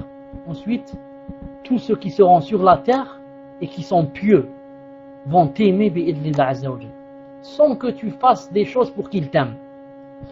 C'est une faveur que Allah Ta'ala t'a accordée. Tu as aimé Allah, Allah t'aime et fait aimer les gens et te fait aimer aux gens. Subhanallah al-azim. Ensuite il a dit, quand par contre Allah Ta'ala déteste un être humain, il demande Gabriel et lui dit, je déteste un tel. Il le cite par le nom. Déteste-le toi aussi. Et Jibril déteste cet homme. Puis Jibril crie aux habitants du ciel, Allah déteste telle personne. Détestez-la vous aussi. Et les habitants du ciel détestent cet homme. Ensuite, on fera qu'il soit détesté sur terre. Regarde, Sahih Muslim et le Bukhari aussi. Subhanallah al-azim. Vous voyez que des fois, on ne connaît pas la personne, on l'aime directement. On ne l'a jamais vu, on la voit une fois, on l'aime. et on ne connaît pas la personne et on la déteste directement. Allah Ta'ala a fait descendre Naam, il a fait de sorte qu'il soit détesté sur terre. Et l'autre, Allah Ta'ala a fait de sorte qu'il soit aimé sur terre. Naam. C'est pour cette raison que le messager d'Allah, alayhi salatu salam, priait si longtemps durant la nuit que ses pieds se fondillaient. Alayhi salatu salam, il priait tellement la nuit que ses pieds se fondillaient. Et lorsque Aïcha, radiyallahu ta'ala anha, lui dit: ô messager d'Allah, pourquoi agis-tu ainsi, puisqu'Allah Ta'ala t'a pardonné tes péchés passés, tes péchés à venir? Pourquoi tu fais tout cela? Tu es pardonné, tu vas aller direct au paradis, tu ne vas pas aller à l'enfer, pourquoi tu fais tout cela? Il répondait: ne devrais-je donc pas être un serviteur reconnaissant? Naam, Sahih Bukhari et Muslim.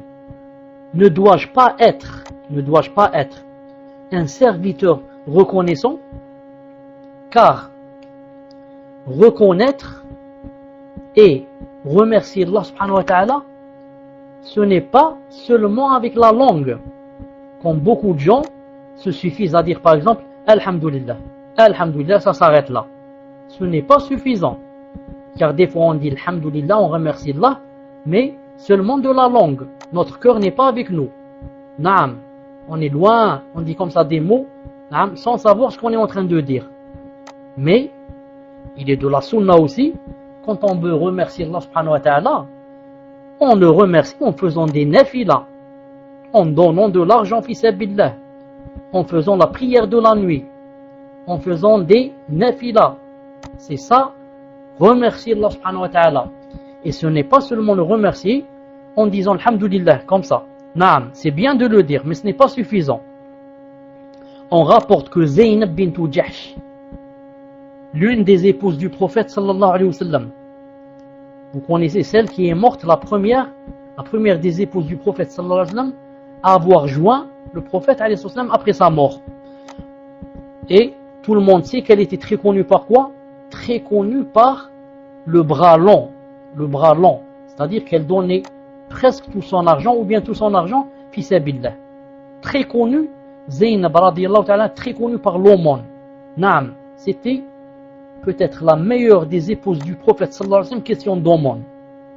D'ailleurs, comme a dit le prophète sallallahu alayhi wa sallam, il a dit, celle de vous qui sera la première à me joindre, c'est celle qui a le bras long. Et je vous ai cité le hadith, il est dans le Bukhari, que les femmes du prophète sallallahu alayhi wa sallam essayaient chaque soir de voir, elles mettaient comme ça leurs mains contre le mur pour voir quelle est celle qui a le bras long, celle qui a le bras le plus long. Et bien sûr, quand le prophète sallallahu alayhi wa sallam est mort, c'est Zaynab qui est morte la première. Ils se sont étonnés. Ils ont dit, le prophète sallallahu alayhi wa sallam, quand il dit une chose, subhanallah, il faut que ça concorde. Et comment se fait-il? Il a dit, celle qui va me joindre la première, c'est celle qui a le bras le plus long d'entre vous, alors que Zaynab était petite de taille. Et une femme qui est petite de taille a un bras qui n'est pas long. Comment se fait-il qu'elle soit, elle, morte la première?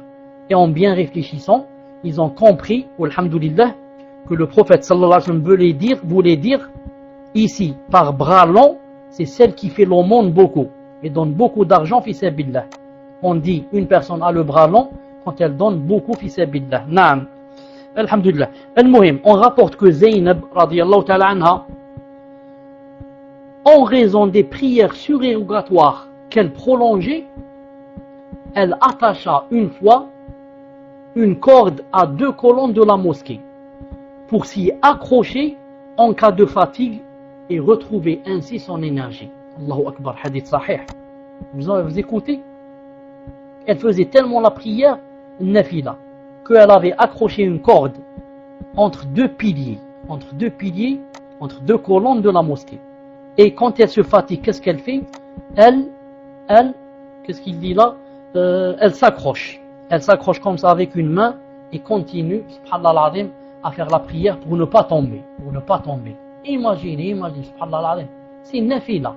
Elle peut se dire, je suis fatigué, je vais un peu me reposer. Je suis fatigué, je vais m'aliter. Je suis fatigué, je vais m'asseoir et prendre un jus.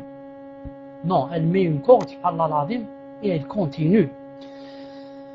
Alors le messager d'Allah, sallallahu alayhi wa sallam, s'est rendu une fois à la mosquée. Et, s'étant rendu une fois à la mosquée, il remarqua la corde. Qu'est-ce que c'est que cette corde, demanda-t-il. Elle est à Zaynab, on lui répondit. Elle s'y accroche quand elle se sent fatiguée dans ses prières. Détachez-la, ordonna le prophète sallallahu alayhi wa sallam, que chacun d'entre vous prie selon sa force. Quand il se sent fatigué, qu'il s'asseye. Regardez Sharh Muslim, volume 4, page 72-73. On rapporte aussi qu'une femme de la tribu Banu Asad, nommée Al-Hawla bint Tuwait, passait toutes ses nuits à prier et ne dormait point. Un jour, elle se rendit chez Aïcha, la mère des croyants, alors que le messager d'Allah était avec elle. Aïcha la lui présenta, c'est-à-dire au prophète sallallahu alayhi wa sallam, en disant, celle-là c'est Hawla bint Tuwait, on prétend qu'elle ne dort pas la nuit et passe la nuit à prier. Elle ne dort pas, c'est-on là le prophète alayhi salam. Alors il dit, entreprenez les actions dont vous êtes capable. Par Allah, Allah ne se lassera pas de vos actions pieuses avant que vous en soyez vous-même lassés. Sharh Muslim, volume 4, page 73. Naam. Elle ne dort pas. Subhanallah al-Azim. Moi-même, il voulait dire sallallahu alayhi wa sallam, moi-même je dors. Comment se fait-elle qu'elle ne dort pas? Toute la nuit elle fait la prière? C'est pas possible. Naam. Il a dit, ne faites des actions que dont vous êtes capable. Naam. C'est pour ça qu'il n'est pas de la sunna de faire des choses, ensuite on les laisse. D'ailleurs le prophète sallallahu alayhi wa sallam, en parlant de quelqu'un dans Sahih al-Bukhari, a dit, Naam, ne sois pas comme X, il faisait la prière de la nuit, il l'a délaissé. Ne sois pas comme X, il faisait la prière de la nuit et il l'a délaissé. Ce n'est pas bien quand on commence quelque chose de le délaisser. C'est pour ça que quand on commence une chose, on la commence toujours, petit à petit, naam. On commence pas par faire, par exemple, 12 rak'a de salat al-duha. Une semaine, ensuite, on dit c'est beaucoup, je ne peux pas, j'abandonne. Naam. Si tu peux aller doucement et sûrement, comme on dit. Doucement et sûrement. Si tu peux seulement 2 rak'at de duha, 2 seulement par jour, ça te suffirait, Inch'Allah, c'est le minimum. Naam. Mais, persévérer, Inch'Allah ta'ala, dans le fait de les faire. La même chose pour le siyam. Certains commencent, le siyam commence, ensuite ils abandonnent tout. Alors que s'ils pouvaient faire seulement 3 jours par mois, ça suffirait amplement. 3 jours par mois, ça suffirait amplement. Ou alors chaque jeudi, chaque lundi, masha'Allah, chaque jeudi, chaque lundi, masha'Allah, qui est comme toi. Non. Certains disent non. Je vais faire un jour oui, un jour non, un jour oui, un jour non. Il va faire 2 mois, 3 mois, 4 mois. Ensuite il dit, oh c'est difficile, oh je savais pas, c'est difficile. Et il lâche tout. Naam. D'ailleurs le prophète sallallahu alayhi wa sallam a dit quoi? Il a dit, l'œuvre qu'Allah aime le plus est celle qu'on pratique avec assiduité, même si c'est peu de choses. Naam. C'est pour ça que Aïcha, elle, radiallahu ta'ala anha, quand elle entreprenait une œuvre pie, elle continuait à l'accomplir avec assiduité. Hadith sahih. Et aussi le prophète sallallahu alayhi wa sallam, quand il commençait une chose, il ne la lâchait pas. D'ailleurs le prophète sallallahu alayhi wa sallam a dit, ô homme, entreprenez les actions dont vous êtes capables. Allah ne se lassera pas, avant que vous en soyez vous-même lassés. Ensuite il a dit, l'action qu'aime Allah le plus et celle qu'on pratique avec assiduité, même si c'est peu de choses. Et Aïcha ajoute, radiyallahu ta'ala anha, quand les membres de la famille du prophète entreprennent une action pieuse, ils l'appliquent avec assiduité. Ils l'appliquent avec assiduité. Naam. Taïb. Je ne sais pas si j'arrête là. Naam, je crois que j'arrête là, c'est mieux. Car le prochain, c'est elle accomplit parfaitement sa prière. Elle accomplit parfaitement sa prière. Naam. J'ajoute cela parce que il ne reste pas beaucoup. Je viens de remarquer que ça ne reste pas beaucoup. Écrit, Inch'Allah Ta'ala, septièmement, la musulmane accomplit parfaitement sa prière. Écrit, Inch'Allah Ta'ala, j'attends. Et je dis à mon frère, s'il est là, attends, c'est, Hayyakallah, dans le salon, Inch'Allah Ta'ala, si tu as quelque chose à dire, ou là une annonce, ou là, tfadla, je te donne le micro, le temps que je me repose un peu. Naam.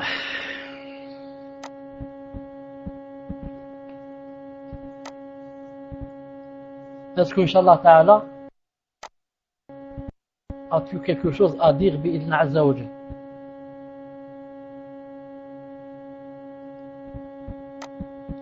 Muslim, vous m'entendez? Muslim, vous m'entendez? Alhamdulillah. Donc Abdel Malik, peut-être qu'il n'y a que son prénom. Jazakallahu khayran, hafidakallah, barakallahu fik. Inch'Allah Ta'ala, n'oublie pas que tu n'as pas le raid. Inch'Allah Ta'ala, quand tu as des commentaires à faire, ne sois pas avare, Inch'Allah Ta'ala. Quand tu as des commentaires à faire, bi'idna Azza wa Jal. Naam. Bismillahirrahmanirrahim. La femme musulmane, pieuse et consciente, a le souci permanent d'accomplir parfaitement sa prière. Écoutez bien ce qui va venir. Elle l'accomplit dans le recueillement et la présence d'esprit. Naam. Elle l'accomplit dans le recueillement. La prière, c'est on se recueille, subhanallah al-azim. Et la présence d'esprit. Naam. Vous remarquez qu'Allah Ta'ala dit dans le Coran, قد أفلح المؤمنون الذين هم في صلاتهم خاشعون. Je ne sais pas comment on dit ça en français, mais à peu près, on gagnait, ou là on réussit, ou là on triomphait, les croyants qui quoi? Qui se recueillent dans leur prière avec présence. Donc, le but de la prière, ce n'est pas le sport. Naam, ce n'est pas descendre et se relever, se prosterner et se relever. Ça, c'est un sport. Mais c'est surtout le cœur qui fait cela. Naam, c'est surtout l'inclinaison et la prosternation du cœur aussi. Il est présent le cœur. Naam, c'est pour ça que quand on fait la prière en général, qu'on soit homme ou femme, on doit avoir l'esprit présent.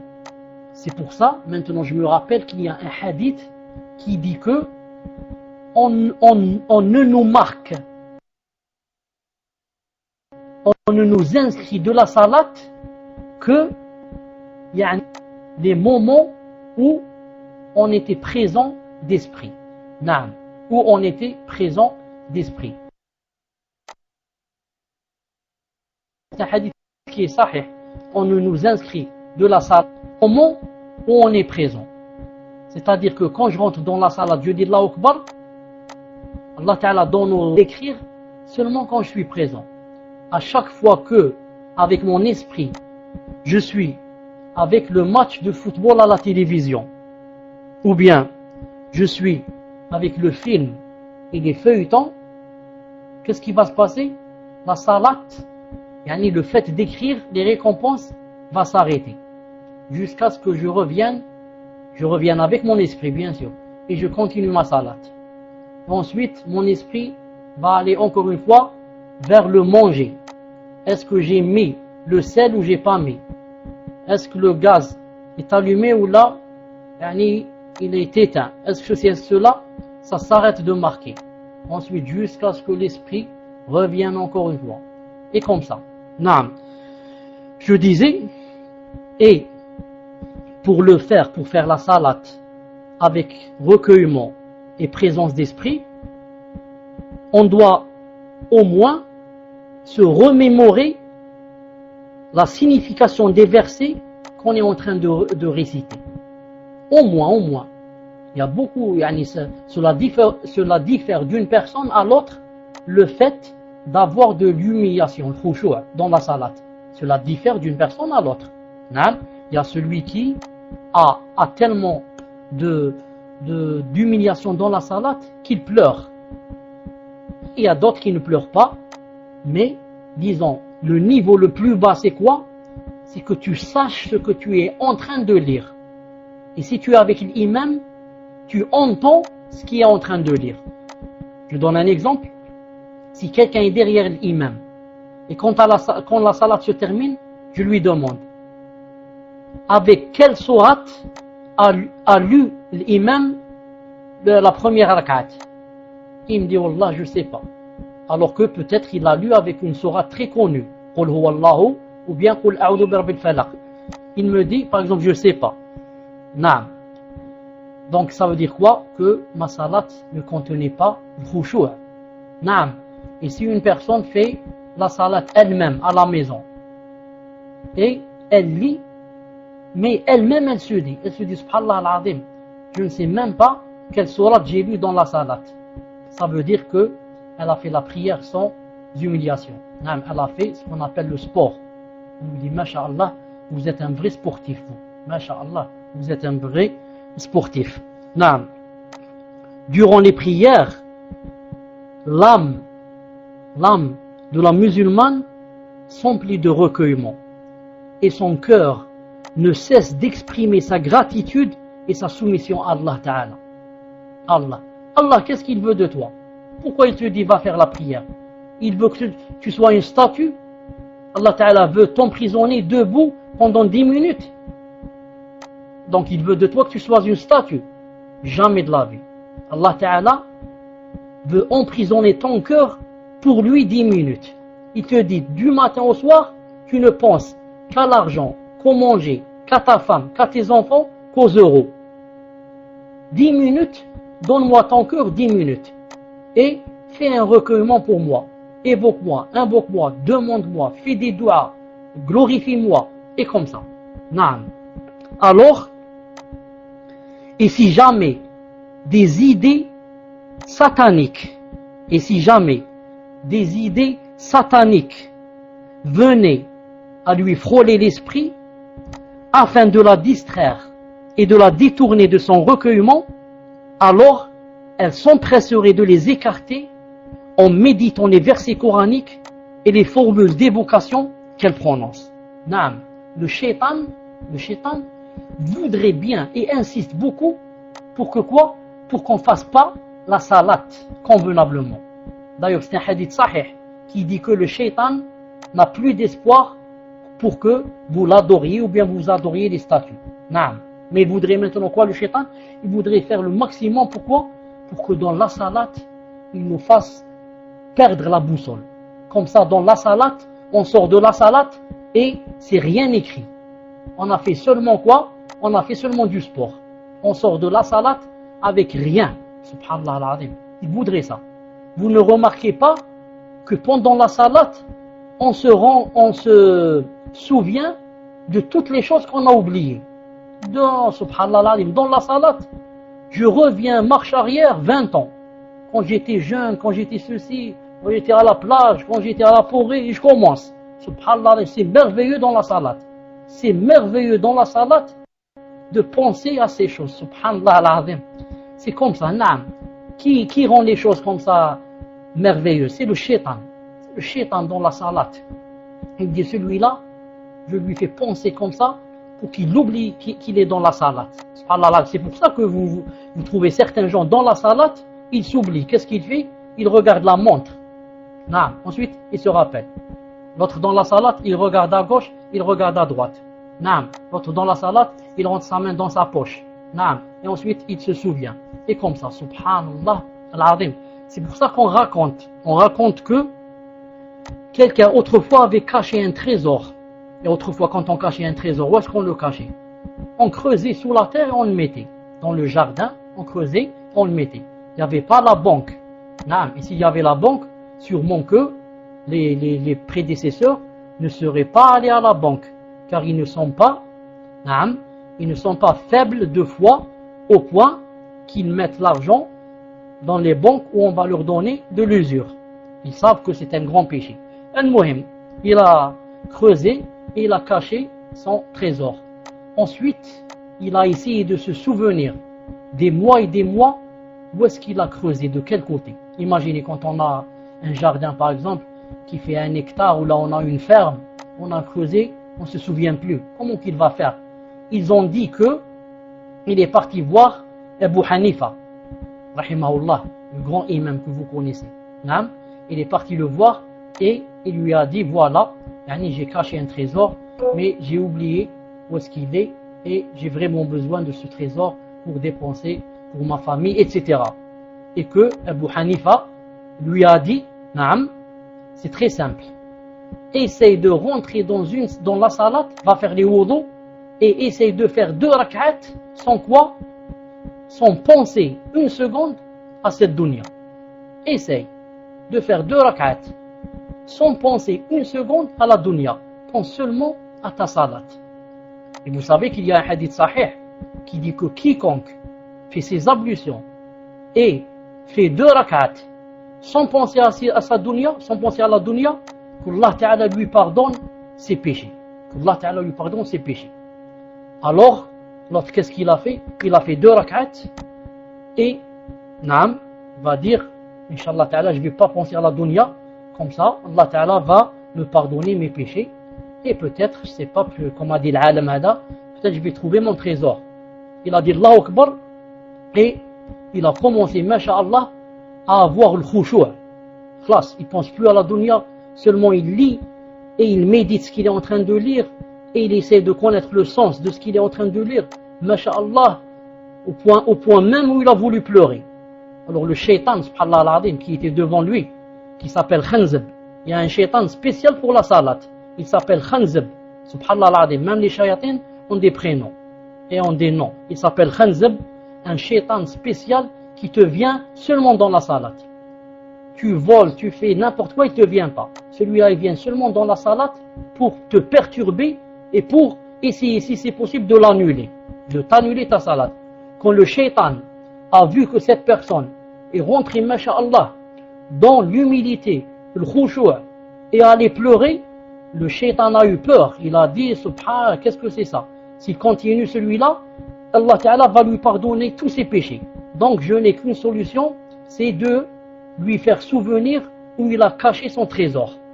Lui faire souvenir où il a caché son trésor, comme ça, Inch'Allah Ta'ala, et sah. Et il a commencé à lui dire, tu te rappelles pas, rappelle-toi bien, il est devant cet arbre, devant ici, devant cela, hatta lahor, khlas. Je crois, si je ne me trompe pas, il a même abandonné la salat, il est sorti, subhanallah al-azim. Regardez, le shaitan a dit, je préfère lui montrer où se trouve l'or, pour qu'il soit le plus riche du monde, mais seulement qu'il ne prenne pas cette salat, c'est tout. Je lui annule sa salat, même si je dois lui donner tout l'or du monde, comme ça dit le shaitan. Donc, à chaque fois que le shaitan vient vers la musulmane, elle essaye de l'écarter, de l'éloigner d'elle, en faisant des formules d'évocation. Ici, il n'a pas cité quelle est la formule qu'elle fait. Mais le hadith sahih est clair.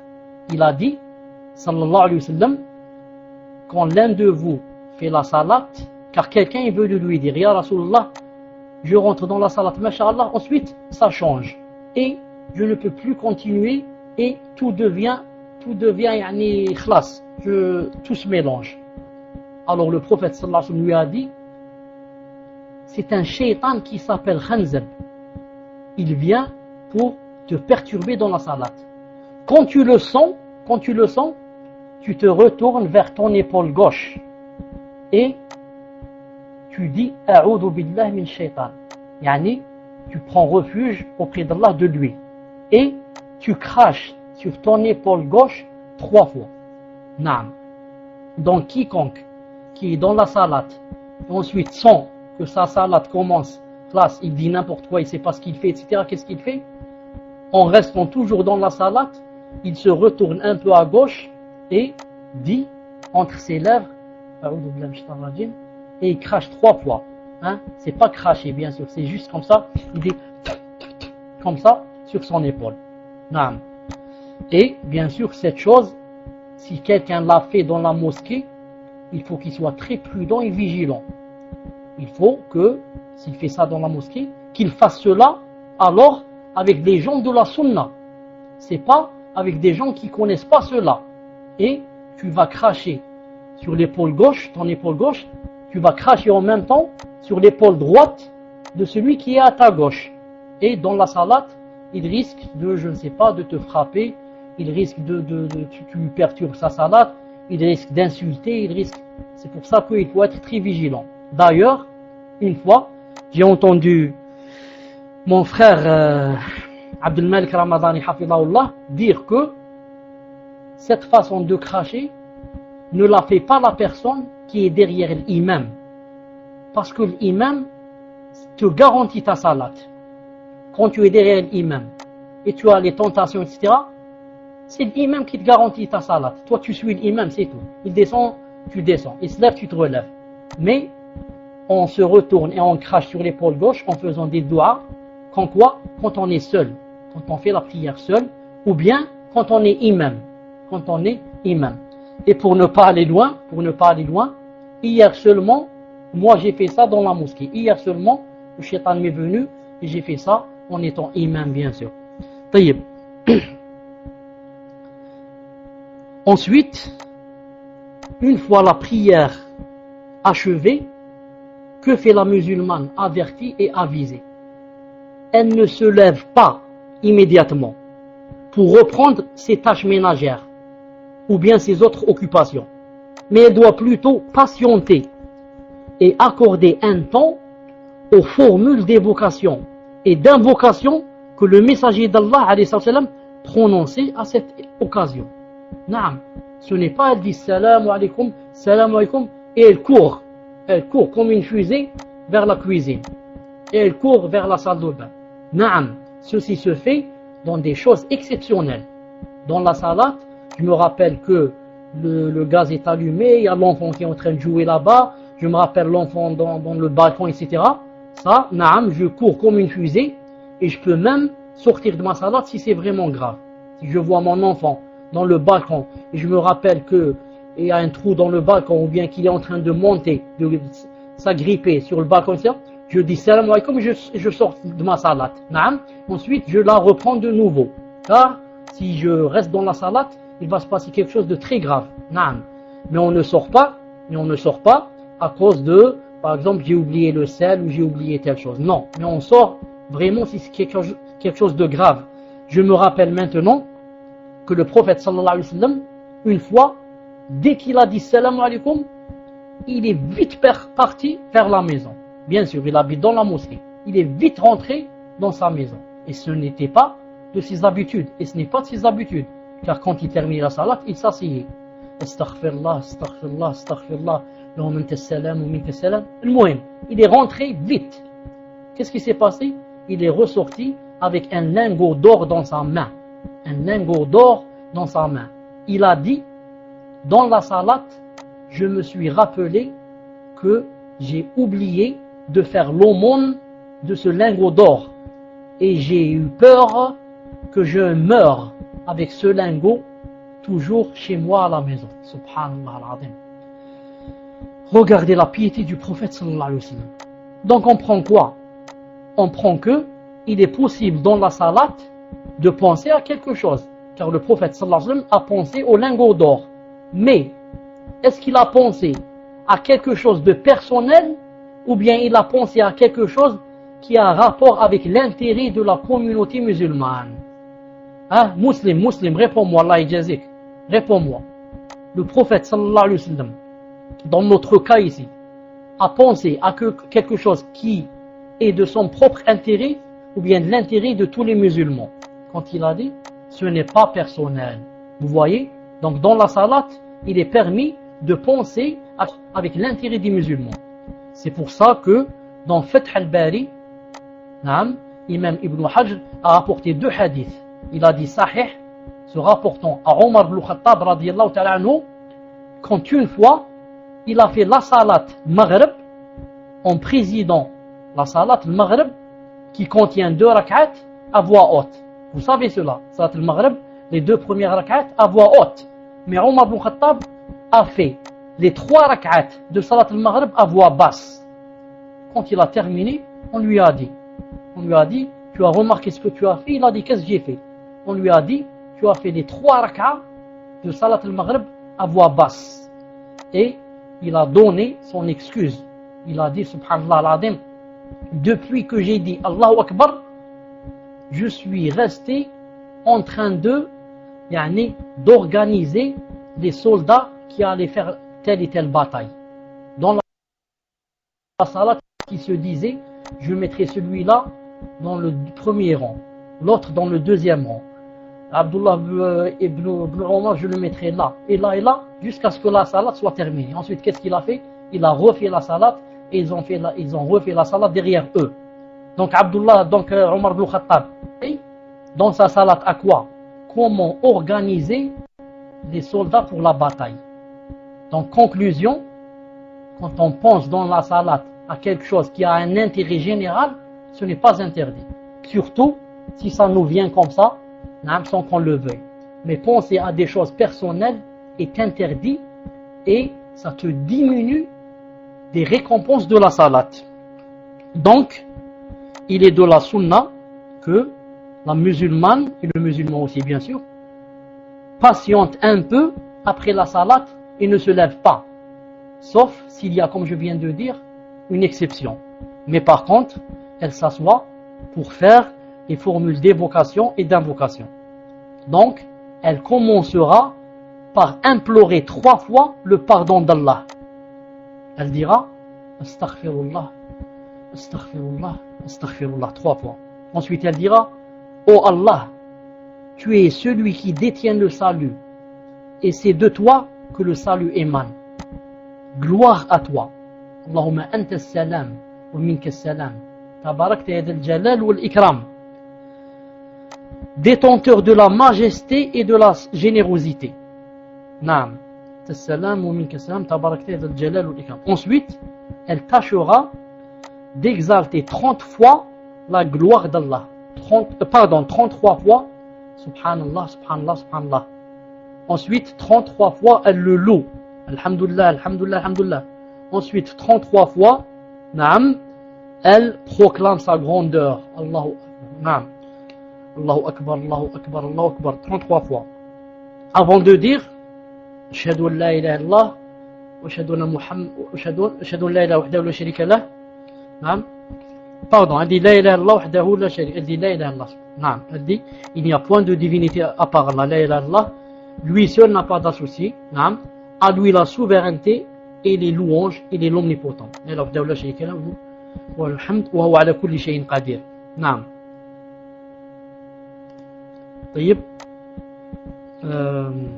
Et quand elle aura quitté sa prière, elle aura ainsi l'esprit lucide, l'âme pure et le cœur déférent envers Allah.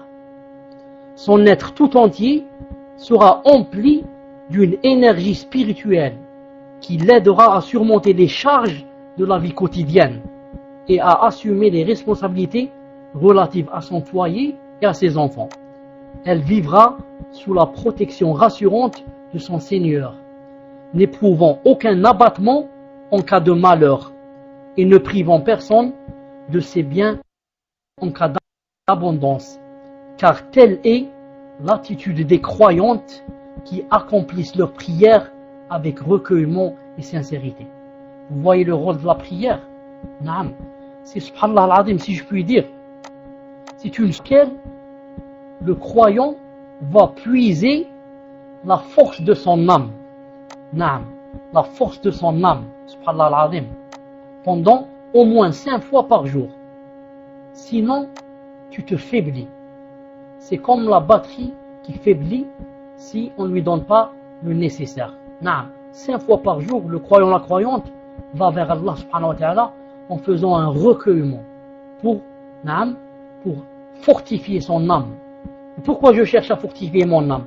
Comme ça, quand un malheur me vient, je le supporte, masha'Allah.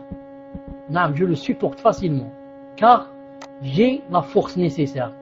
J'ai le bouclier avec lequel, naam, on ne peut pas me toucher si on me frappe.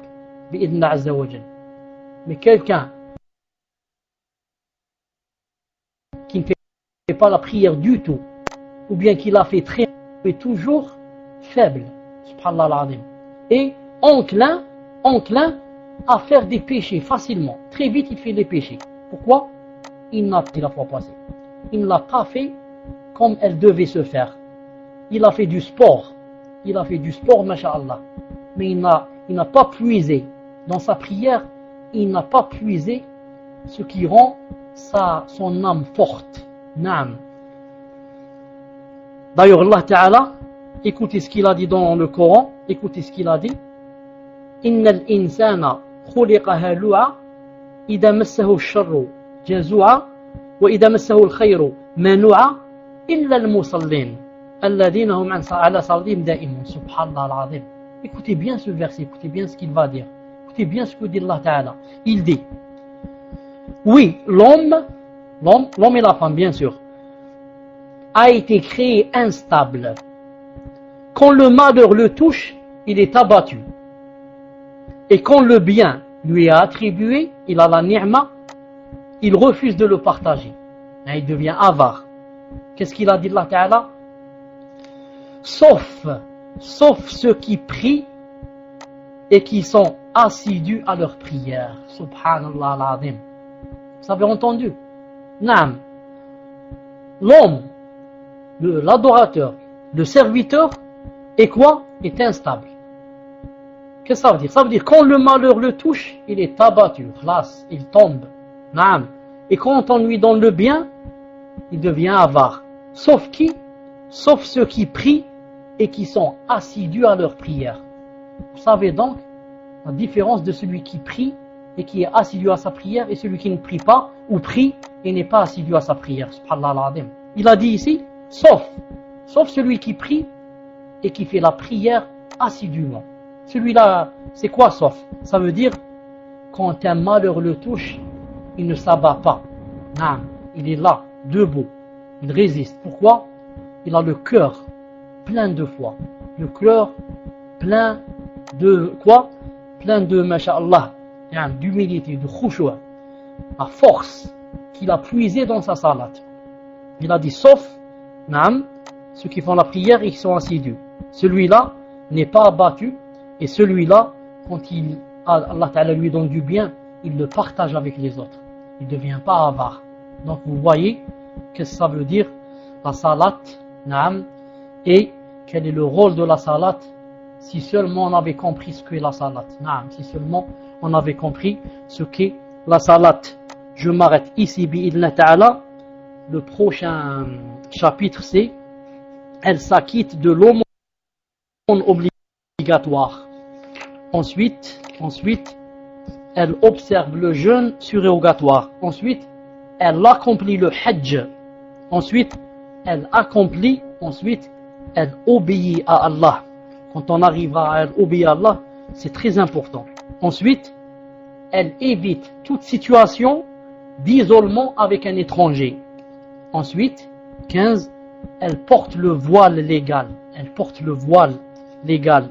Et 16, on est toujours dans le premier chapitre, je crois que c'est terminé. 16, elle évite la mixité inconsidérée avec les hommes. Et 17, elle ne serre pas la main aux hommes. 18, elle ne voyage pas sans mahram. 19, elle accepte la prédestination d'Allah. Elle accepte les décrets d'Allah et sa prédestination. Ensuite 20, 19-20, elle est repentante. 21, elle assume pleinement sa responsabilité envers sa famille. 22, l'agrément d'Allah est sa principale aspiration. 23, elle agit selon le principe de l'adoration due à Allah. 24, elle s'évertue à apporter son soutien à l'islam. Naam, à l'islam aussi. Naam, elle pense aussi à l'islam. Tout ça, c'est quoi? C'est le premier chapitre bi'idnillahi ta'ala. Attendez, si n'est pas oublié quelque chose. Naam, il reste 4 choses. 25, elle est fière. Naam. 25. Naam. 25, elle est fière de sa responsabilité et de sa religion. C'est pas comme certains et certaines qui ont honte de porter le voile. Elles sont complexées devant Jacques et Jacqueline. Naam. Il y a Jacques et Jacqueline, je suis complexé devant lui et elle. Je ne mets pas le voile. Naam. 26, sa loyauté est exclusivement vouée à Allah. 27, elle commande le bien et interdit le mal. Et enfin, 28, elle récite fréquemment le Coran, le premier chapitre. Naam. Donc, je m'arrête, Inch'Allah Ta'ala, ici, je dis, Subhanakallahumma bihamdik, ashhadu an la ilaha illa ant, astaghfiruka wa atubu ilayk.